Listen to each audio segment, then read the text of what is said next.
Ներքին գործերի նախարար Արփինե Սարգսյանի գլխավորությամբ հոկտեմբերի 24-ին տեղի է ունեցել աշխատանքային քննարկում Հայաստանում նոր կենսաչափական անձնագրերի եւ նույնականացման քարտերի տրամադրման ուղղված ընթացիկ աշխատանքների վերաբերյալ։ Քննարկմանը մասնակցել են ներքին գործերի նախարարի տեղակալ Արմեն Ղազարյանը, Միգրացիայի եւ քաղաքացիության ծառայության պետ Նելի Դավթյանը, ինչպես նաեւ Հայփաս ընկերության աշխատանքային խումբը գործադիր տնօրեն Ռեջիս Բուշեի գլխավորությամբ։ Նախարար Արփինե Սարգսյանը հաստատել է նույնականացման քարտի վերջնական տեսքը, ներառյալ ֆոնային գեղարվեստական լուծումները, անվտանգային բաղադրիչները եւ տվյալների դաշտերը։ Ողջ աշխատանքը կատարվել է համապատասխան ICAO ստանդարտով։ Pixart ընկերության մասնագետները, որոնք խորհրդատվություն են տրամադրում անձնագրերի ձևավորման գործընթացում, ներկայացրել են վիզաների էջերի, վիզուալների տարբեր կոնցեպտուալ մոտեցումներ։ Հայփասի գործընկերները ներկայացրել են ինչպես ընթացիկ, այնպես էլ արդեն իսկ արված աշխատանքները, մասնավորապես քննարկվել է միգրացիա եւ քաղաքացիության ծառայության նոր գլխամասային գրասենյակի շինարարական աշխատանքների ընթացքը, նույն շենքում տեղակայվելու է նաեւ մասնավոր գործընկերոջ աշխատակազմը, տվյալների կենտրոնը, իրականացվելու է անհատականացման եւ տպագրական աշխատանք։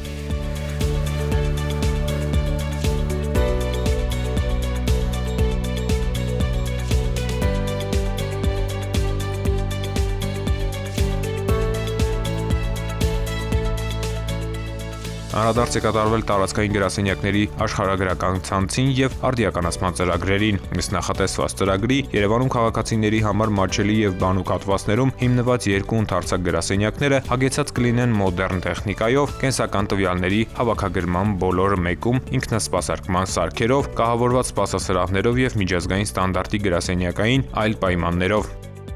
Եվս 21-22 գրասենյակներ կբացվեն մարզերում նույնանման կահավորանքով եւ վերազինմամբ։ Ներկայացված ինտերիեր լուծումները կներդրվեն նաեւ միգրացիա եւ քաղաքացիության ծառայության գրասենյակներում։ Ներկայացվել են փաստաթղթերի անվտանգային եւ տեխնոլոգիական լուծումները։ Ընդգծվել է ոլորտը կարգավորող իրավական դաշտում համապատասխան փոփոխությունների իրականացման հրատապությունը։ Իրականացվող միջոցառումները միտված են կենսաչափական փաստաթղթերի տրամադրման ոլորտում ժամանակակից անվտանգ եւ քաղաքացիների համար նոր որակի ծառայությունների մատուցմանը։ Հոկտեմբերի 23-ին ծառայությունը իրականացնելիս Վայոց ձորի մարզի պարեկները ժամը 9-ին Երևան-Մեղրի ճանապարհին կանգնեցրել են ֆոտոն մագնիշի մի բեռնատար, որի վարորդն ամրակապված չէր։ Վարչարարություն չիրականացնելու համար 51-ամյա վարորդը պարեկներին կաշառք է առաջարկել։ Նա ձերբակալվել եւ ներկայացվել է համայնքային ոստիկանության վայքի բաժին։ Կազմված փաստաթղթերն ուղարկվել են հակակոռուպցիոն կոմիտե։ Ծանուցում ենթադրյալ հանցանքի մեջ կասկածվողը կամ մեղադրվողը համարվում է անմեղ, քանի դեռ նրա մեղավորությունը ապացուցված չէ Հայաստանի Հանրապետության քրեական դատավարության օրենսգրքով սահմանված կարգով, դատարանի օրինական ուժի մեջ մտած դատավճռով։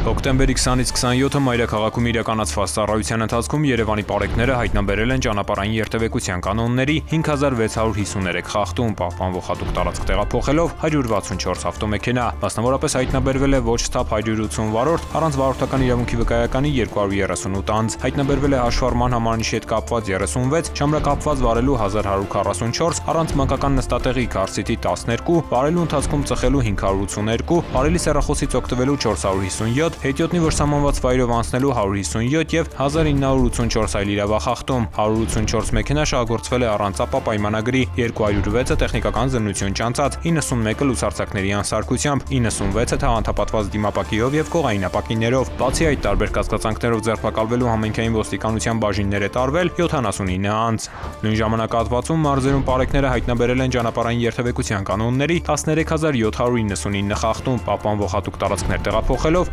285 տրանսպորտային միջոց։ Հայտնաբերվել է ոչ ստապ 236 վարորդ, առանց վարորդական իրավունքի վկայականի 450, կեղծ հաշվառման վկայականով երթևեկող 6 անձ։ Հայտնաբերվել է նաև հաշվառման համարանիշի հետ կապված 53, կեղծ հաշվառման համարանիշով երթևեկող 1, չամրակապված վարելու 3281, առանց մանկական նստատեղի քարսիտի 171, վարելու ընթացքում ծխելու 441, վարելի սեռախոսից օգտվելու 597, հետիոտնի, որ սահմանված վայրով անցնելու 86, արագության գերազանցման 2368 եւ 3612 այլ իրավախախտում, 449 ավտոմեքենա շահագործվել է առանց ապա պայմանագրի, 862-ը տեխնիկական զննություն չանցած, 889-ը լուսարձակների անսարքությամբ, այդ թվում 25 բեռնատար, 181-ը թաղանթապատված դիմապակիով եւ կողային ապակիներով։ Բացի այդ, տարբեր կասկածանքներով ձերբակալվելու համայնքային ոստիկանության տարածքային բաժիններ է տարվել 48 անձ։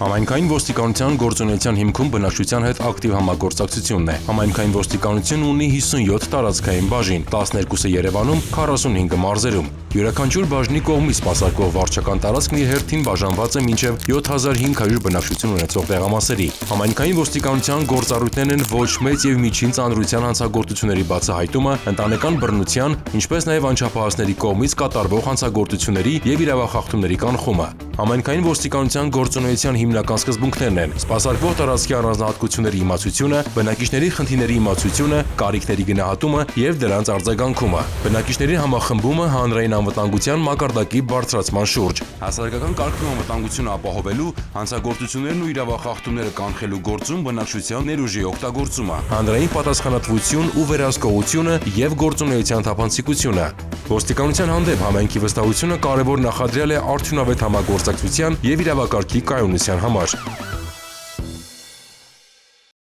Ներքին գործերի նախարարության elections.mia.gov հարթակում հոկտեմբերի 7-ին հրապարակվել են Արմավիրի մարզի Վաղարշապատ համայնքի տեղական ինքնակառավարման մարմինների ընտրությունների ընտրողների տվյալները։ Քաղաքացիները հնարավորություն ունեն հրապարակված ընտրացուցակներում որոնել կամ ներբեռնել իրենց տվյալները։ Նոյեմբերի 16-ին կայանալիք ընտրություններին Արմավիրի մարզի Վաղարշապատ համայնքում ընտրելու իրավունք ունեցող անձինք իրենց տվյալներին կարող են ծանոթանալ ներքին գործերի նախարարության պաշտոնական կայքի ընտրություններ բաժնում կամ կենտրոնական ընտրական հանձնաժողովի TIM 16-11-25 ընտրողների ռեգիստր եւ ընտրողների ցուցակներ բաժիններում։ Կենտրոնական ընտրական հանձնաժողովի TIM ընտրողների ռեգիստրի որոնմամբ հնարավոր է քարտեզի վրա տեսնել տեղամասային կենտրոնի հասցեն։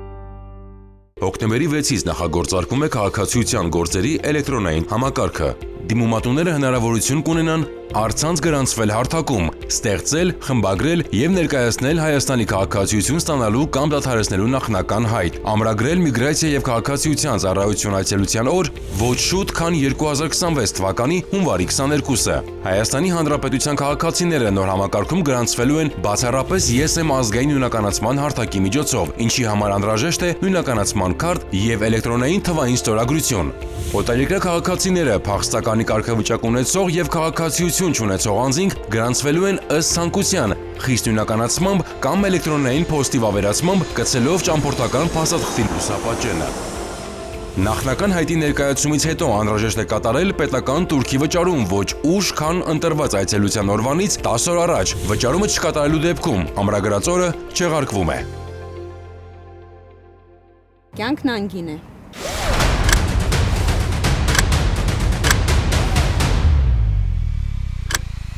Ամրագոտին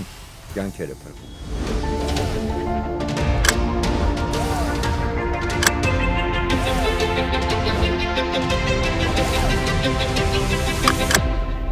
Ամրագոտին կյանքեր է փրկում։ Ամրակապրիր։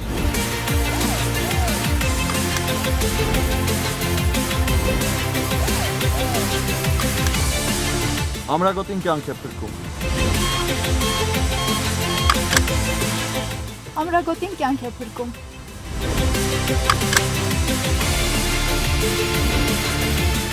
Ամրագոտին կյանք է փրկում։ Ամրագոտին Կյանք է փրկում։